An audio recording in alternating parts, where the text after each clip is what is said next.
et bienvenue dans ce nouveau podcast de Femmes à part, podcast dans lequel aujourd'hui je vais vous parler de Notre-Dame, modèle pour toutes les femmes. Cela fait suite au podcast de la semaine dernière, donc n'hésitez pas à vous y référer et à écouter le podcast de la semaine dernière en premier afin d'avoir un petit peu l'introduction de cette thématique du mois d'août et qu'est-ce qui me fait dire que Notre-Dame est un bon modèle pour toutes les femmes, quel que soit leur âge, leur situation et j'allais dire l'époque dans laquelle elles vivent. Donc n'hésitez pas à vous référer au podcast de la semaine dernière, n'hésitez pas non plus à regarder en barre d'infos juste en dessous de ce podcast dans la description les différents liens qui vous sont proposés. Il y a donc les liens vers les différents réseaux sociaux de Femmes à part, le lien vers la newsletter pour vous inscrire gratuitement à la newsletter que j'envoie tous les dimanches et également les liens vers la boutique de robes et de jupes shop.femmesapart.com et plein d'autres choses, donc n'hésitez pas à regarder. Alors pour vous parler de Notre-Dame comme modèle de toutes les femmes, je vais notamment m'appuyer sur le livre de Thomas Kempis qui s'intitule L'imitation de la bienheureuse Vierge Marie. Alors attendez, je regarde juste dans mon planning du mois d'août. Est-ce qu'il a déjà été publié sur la chaîne ou pas? Parce que j'enregistre un petit peu tout à la suite. Mais non, en fait, il a déjà été... voilà, ce sera le 5 août. Donc, il a déjà été publié lundi. Donc, ce lundi, vous avez eu la chronique de livres qui vous présentait cet ouvrage. Donc, je ne vais pas vous le présenter en détail. Je vous invite à vous référer donc à la vidéo qui est sortie sur cette chaîne lundi. Et puis, moi, je vais juste vraiment vous parler plus concrètement, même si je m'appuie sur ce livre, mais ça va pas être une présentation du livre. Et donc, dans ce livre, on voit bien que, quelle que soit notre situation et notre vocation, qu'on soit mère, épouse, religieuse, célibataire, etc., on a besoin de beaucoup de patience, de beaucoup d'humilité en général, et d'autres vertus dont je vous parlerai après.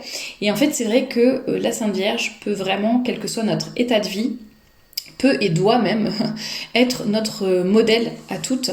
Et en fait, c'est en cherchant à imiter les vertus intérieures ou extérieures de la Sainte Vierge que finalement on va pouvoir élever notre âme vers le bon Dieu et donc la rapprocher de l'éternité dans la béatitude qui est donc notre objectif de vie lorsque nous sommes catholiques, n'est-ce pas? Et tous nos choix de vie, de vêtements, etc. tous nos choix en général doivent nous mener vers cette fin dernière, vers ce but particulier qui est donc d'aller au ciel, retrouver le bon Dieu, enfin en tout cas le voir en face à face. Et le fait aussi de chercher à élever notre âme à travers ce modèle et cette imitation de la Sainte Vierge, c'est aussi ce qui va finalement nous faire mieux comprendre. Quand on comprend mieux, généralement, on vit mieux aussi, donc mieux comprendre, mieux vivre, et vraiment embrasser pleinement notre vocation de femme, en fait, surtout que les cartes sont assez brouillées. À l'heure actuelle, on nous fait croire qu'en fait, il n'existe pas, finalement, de féminité, de caractéristiques féminines en tant que telles, et que chacun peut être ce qu'il veut, et voilà, il n'y a vraiment plus beaucoup de repères, on essaye vraiment de tout embrouiller, et sinon c'est très politiquement incorrect de dire qu'une femme c'est quelqu'un de sexe féminin par exemple, voilà, ça c'est pas très bon de dire ça en général, et donc beaucoup de jeunes femmes qui n'ont pas eu d'éducation catholique, ou plutôt traditionnelle, etc., n'ont pas de point de repère et ne savent pas comment comprendre et vraiment embrasser leur vocation de femme. D'ailleurs, elles ne savent même pas qu'il y a une vocation féminine spécifique. Pour elles, c'est peu importe qu'on soit un homme, une femme, on fait ce qu'on veut, ce qui nous rend heureux, ce qui va nous faire plaisir, et c'est ça qui compte dans la vie. Voilà le discours qu'on entend à l'heure actuelle. Et évidemment, je ne vais pas du tout dans ce sens-là, vous vous en doutez. Et donc, par exemple, les vertus intérieures de la Sainte Vierge, c'est l'humilité, la patience, la pureté. Voilà, donc on peut évidemment les imiter. Je parlerai davantage de la pureté, de la chasteté, etc. dans le podcast de vendredi prochain. Donc je vais pas m'étaler là-dessus. Mais vous voyez, l'humilité, la patience, tout ça c'est des choses qu'on peut travailler au quotidien et on peut prendre la Sainte Vierge comme exemple. Vous pouvez prendre, par exemple, lire L'imitation de la bienheureuse Vierge Marie. Vous pouvez lire Femme, suivez Marie, la femme idéale. Vous pouvez lire Marie de Jérusalem de Jean Ravenne, si je me souviens bien. Il y a plusieurs ouvrages comme ça. Il y a aussi un ouvrage de Saint-Louis-Marie Grignon de Montfort. Enfin, plusieurs ouvrages. Il y a aussi Les gloires de Marie. Je regarde ma bibliothèque, mais elle est à peu près à 3 mètres de moi, donc c'est difficile de lire les titres à une telle distance. Mais en tout cas, bon, il y a plusieurs ouvrages, vous les retrouverez dans la bibliographie du blog. Ça sera plus simple si vous voulez justement mieux connaître la Sainte Vierge, pour pouvoir mieux la comprendre, mieux l'imiter et tirer des leçons pour votre propre vie. Et les vertus qu'on appelle plus les vertus extérieures ou vertus de l'action, eh bien l'effort dans le travail, l'élévation dans la pensée, l'union dans l'oraison mentale, le zèle dans la prière vocale. Marie est un modèle de mère, de femme forte et diligente, telle que décrite dans le livre des Proverbes. Il y a aussi la beauté de la Sainte Vierge que l'on peut imiter, bien sûr la beauté extérieure, mais aussi la beauté qui vient de l'intérieur finalement, enfin avoir une belle âme et que ça transparaisse finalement à l'extérieur, que l'état de grâce dans lequel nous sommes, ou en tout cas dans lequel nous souhaiterions être et rester, eh bien que cet état de grâce se voit à l'extérieur, enfin non pas que l'état de notre âme, là, on est tous pécheurs et on va pas étaler nos péchés sur la place publique, c'est pas ça, mais en tout cas que notre union finalement à Dieu, notre conscience de la présence de Dieu, notre volonté de toujours faire le bien pour atteindre notre objectif d'aller au ciel, et que notre amour de Dieu, finalement, notre union à lui, à la Sainte Vierge, et que tout cela transparaisse dans nos manières, dans notre façon de parler, dans notre façon de nous tenir, de nous habiller, etc., etc. Enfin, dans tous les aspects de notre vie. Ça ne veut pas dire du tout qu'on doit être guindé, sur le qui-vive, un peu surnaturaliste, à vivre déjà comme si on était au ciel, ou comme si on était des religieux ou des moines. Non, c'est pas ça le but, mais en tout cas vivre en union avec la Sainte Vierge et toujours vouloir suivre son modèle. Ça, c'est quelque chose qui est vraiment à notre niveau finalement, dans nos capacités. Dans ce livre, il parle également de la tendresse et de la douceur de Notre-Dame, ainsi que les vertus de la Sainte Famille, qui a pour base la foi, pour force l'espérance et pour ornement la patience et la charité. Voilà, si vous voulez retrouver des idées de vertus à cultiver pour votre famille aussi. D'ailleurs, il y a le petit livre qui s'appelle Les petites vertus du foyer de Monseigneur Chevreau. Pareil, il est dans la bibliographie du blog. Je pense que le lien de la bibliographie est dans la description de cette vidéo si vous voulez aller en savoir un peu plus et regarder les ouvrages que je vous recommande. Il part de la maternité, bien sûr, qui est la maternité de Notre-Dame, qui était toute particulière, bien sûr, étant donné qu'elle était sans tâche, mais ça n'empêche pas que ça puisse nous inspirer dans notre vie, que ce soit pour une maternité charnelle ou spirituelle. Et en fait, ce que j'aime bien aussi, ce que rappelle l'auteur Thomas Kempis, il rappelle que Notre-Dame est notre modèle dans l'amour, mais aussi dans la douleur. Et ça, c'est vrai que c'est quelque chose qu'on oublie beaucoup à l'heure actuelle, c'est-à-dire qu'on n'a plus aucune notion du sacrifice, de la souffrance. Alors ça ne veut pas dire qu'on est sadomaso, mais en tout cas savoir que pour atteindre un but élevé ou une noble, enfin pour, je sais pas, défendre une noble cause, etc. Bon, il y a souvent des obstacles, des difficultés, etc. Et on doit se bouger, j'allais dire, et être capable de se sacrifier, de s'oublier, d'accepter les souffrances, d'accepter de faire certains compromis, enfin voilà, des sacrifices, se dire bon alors ça va être difficile maintenant, mais c'est pour un plus grand bien plus tard. Alors qu'effectivement, on est actuellement dans une société qui prône le plaisir immédiat, qui prône la contrainte zéro, qui prône vraiment de n'avoir aucune sorte d'obstacle dans nos vies, même le plus petit, même la moindre chose, la moindre contrariété. On le voit aussi d'ailleurs dans l'éducation bienveillante, qui donne des enfants, enfin bienveillante avec des guillemets, qui donne des enfants rois qui n'ont eu jamais quasiment aucune contrainte et qui font ce qu'ils veulent. Pas la peine de commenter là-dessus. Vous fatiguez pas à commenter sur l'éducation positive dans les commentaires parce que j'en ai déjà parlé et je vais pas revenir sur ce débat. Mais voilà, en tout cas, il dit pour aimer vraiment, il faut souffrir royalement. Enfin, il dit, l'auteur nous dit cela dans son ouvrage. Donc, pour aimer vraiment, il faut souffrir royalement. Marie a souffert en mère, en reine et en femme, avec dignité, avec patience et avec aménité, avec grâce. Elle a souffert en son cœur et en son âme, amertume de la séparation, angoisse de la compassion. Donc quand nous souffrons, finalement, nous avons déjà un modèle, bien sûr, qui est là, mais aussi une femme... voilà, la Sainte Vierge est vraiment là pour nous réconforter, pour nous encourager, que ce soit par son exemple, mais aussi par toutes les grâces qu'elle peut nous donner. Et elle peut nous apprendre justement à souffrir avec force, avec courage, avec patience. On le demande dans le chapelet d'ailleurs, la patience et la persévérance dans les épreuves, au 4e mystère douloureux.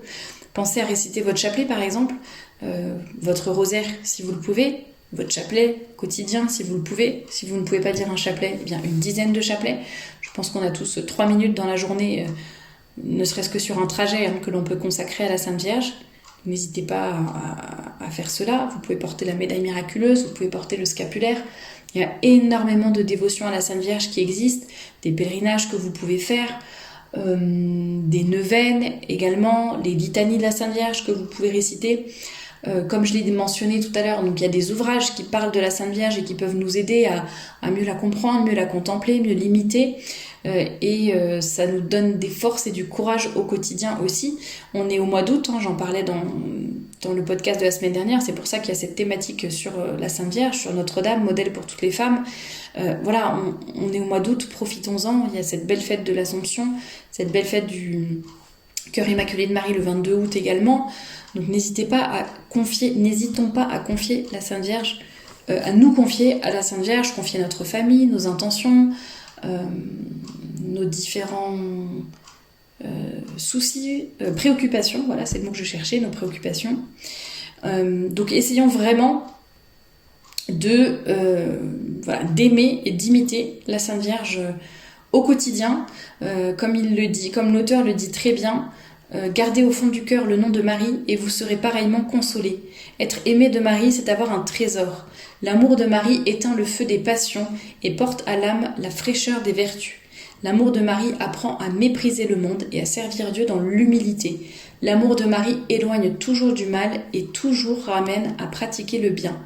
Et l'une d'ailleurs des vertus, je ne sais pas si on peut dire ça comme ça, mais oui, l'une des vertus de Notre-Dame que l'on peut mettre facilement en application dans nos vies, c'est la modestie. Vraiment, la Sainte Vierge, c'est l'humilité, la modestie en personne. Alors, bien sûr, il y a la modestie extérieure, dans les vêtements déjà, bien sûr, dans son maintien aussi, son attitude, etc. Et donc, ça c'était un prêtre dans un sermon qui disait ça, voilà, on doit vraiment être dans la mesure, c'est ni trop ni trop peu, si nous voulons nous approcher de Notre-Dame, que ce soit donc la modestie vestimentaire, dans notre maintien, dans nos paroles, dans nos actions, un peu la modestie extérieure, entre guillemets. Dans ce même sermon, le prêtre disait « Marie est modeste dans le monde ». Donc elle fait quand elle va voir sa cousine Élisabeth, pour la gloire de son fils, quand il le demande, elle apparaît en public, par exemple aux noces de Cana, mais toujours, pas en tant que mère du Messie, mère de Dieu, ni quoi que ce soit, mais voilà, vraiment humblement, modestement, et elle se prête à la charité, elle s'arrête quand il faut. Voilà, Marie est modeste dans le monde. Elle est modeste dans ses devoirs, elle les remplit avec douceur, toujours contente de ce qui lui arrive, toujours prête à un devoir nouveau. Elle les remplit avec une égalité de caractère qui ne laisse voir aucune peine, ne demande aucune consolation. Elle n'attire les regards de personne parce que tout est naturel et dans la mesure ordinaire. Voilà, ça c'est le modèle de la Sainte Vierge que l'on peut avoir au quotidien. Toute sa vie, en fait, c'était des petits actes, des petits sacrifices que seul Dieu connaît et récompense. Et nous, on peut faire pareil. Ça me rappelle Sainte Thérèse de l'Enfant Jésus, d'ailleurs, qui se sanctifiait vraiment par des actes d'amour au quotidien. Elle est modeste dans sa piété, elle est modeste dans ses vertus, elle est modeste dans ses sacrifices. Vous voyez, elle se dévoue en silence, suavement, il n'y a aucune récrimination, aucune plainte. Et elle est modeste dans sa gloire. C'est le triomphe de la modestie de Marie. Si donc nous voulons être les enfants de cette aimable mère, il nous faut revêtir sa modestie, en faire le sujet ordinaire de nos méditations. C'est l'héritage que nous laisse Marie, que sa modestie soit la règle de nos vertus. Ça me fait penser à un autre moyen de se rapprocher de Notre-Dame dont j'ai oublié de vous parler, à part le chapelet, les neuvaines, les litanies, les différents livres, le scapulaire, etc. Il y a aussi la méditation quotidienne, j'en avais déjà parlé dans d'autres podcasts, mais n'hésitez pas à faire des méditations, pourquoi pas sur certains, en vous basant sur les livres que je vous ai cités, certains passages de la vie de la Sainte Vierge, sur cette terre du moins, ou à lire des histoires d'apparitions, ce qu'elle a demandé dans les apparitions, notamment à Fatima, réciter votre chapelet, prier pour les pécheurs, prier mon fils se laisse toucher à Pontmain, donc elle est notre intercesseur, je ne sais pas si on peut dire comme ça, elle intercède pour nous auprès du bon Dieu, donc n'hésitons pas à lui confier nos peines, nos difficultés, nos demandes. Elle-même l'a dit rue du Bac en disant que les rayons qui étaient éteints, c'était les grâces qu'on ne lui demandait même pas, mais qu'elle était pourtant prête à accorder. Donc n'hésitons pas à nous confier à elle. Et puis je vous rappelle cette parole qui est dans l'imitation de la bienheureuse Vierge Marie. L'amour de Marie apprend à mépriser le monde et à servir Dieu dans l'humilité. L'amour de Marie éloigne toujours du mal et toujours ramène à pratiquer le bien.